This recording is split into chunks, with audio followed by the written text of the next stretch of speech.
Kush mund të marrë 1.000 euro pa taksa në Gjermani? Kush do t'i paguaj këto para dhe pse po jepen ato? A janë këto ndihma të obligueshme për punëdhënësin apo jo? Kur fillon dhe deri kur mund të bëhet kjo pagesë? Janë këto, miq të dashur, vetëm disa nga pyetjet e shumta që më keni dërguar këto ditë. Në vazhdim, unë do të përpiqem të përgjigjem sa më shkurt ndaj.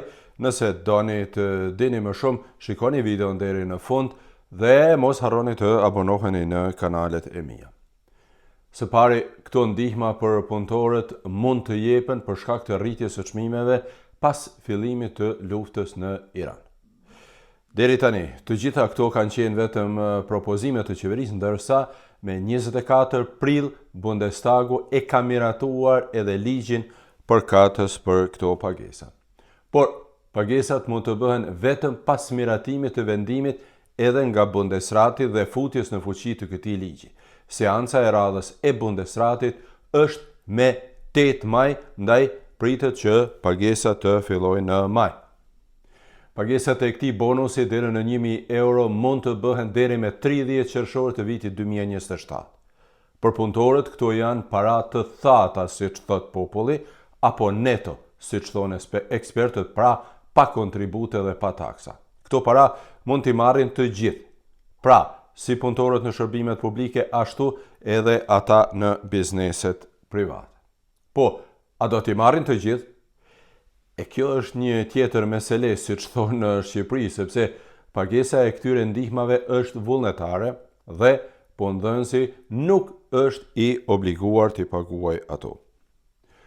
Po pse pra kompani duhet të paguajnë para pa lidhje? Qeveria thotë se kjo është një ofertë që ju jepet bizneseve, ato mund të ndihmojnë punëtorët e tyre pa pasur nevojë të paguajnë taksa dhe kontribute të tjera. Ndërsa, në fund të vitit mund t'i paraqesin si shpenzime biznesi dhe t'i zbresin nga tatimet.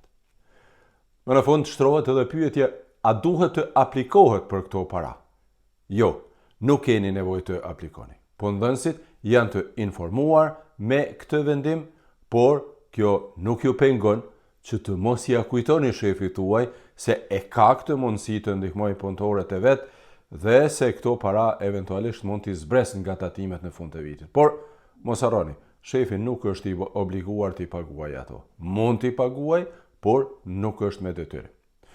Nuk e di, miq të dashur, a jam përgjigjur në të gjitha pyetjet e shtruara, pyetjet e nevojshme, por nëse keni edhe ndonjë pyetje tjetër apo ndonjë koment, mos hezitoni, më shkruani këtu në video dhe mund të komentojmë së bashku. Dhe mos harroni ta shpërndani këtë video dhe të abonoheni në kanalet e mia, sepse kohët e fundit vërtet kam pasur shumë pyetje.